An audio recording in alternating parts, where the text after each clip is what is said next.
Aparat gabungan dari Polda Sulut, Polresta Manado, Satpol PP, dan Brimob melakukan eksekusi lahan di Desa Kalase 2, Kecamatan Mandolang, Kabupaten Minahasa. Langkah tersebut mendapat penolakan keras dari warga hingga terjadi aksi saling dorong.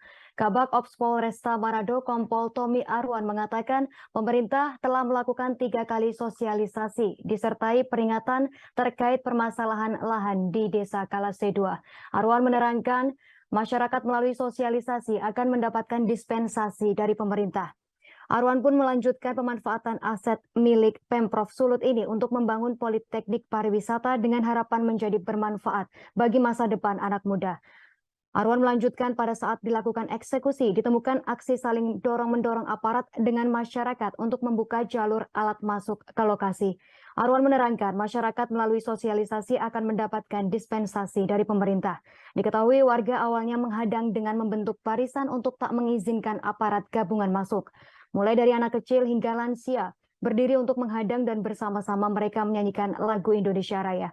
Mereka pun kemudian meminta aparat untuk berbalik dan tak masuk ke lahan mereka. Berbagai upaya permintaan dari aparat agar warga menghindar dari tengah jalan dilakukan. Namun karena langkah tersebut tak diindahkan hingga akhirnya aparat maju perlahan-lahan. Warga kemudian terus menghalau hingga terjadi aksi saling dorong.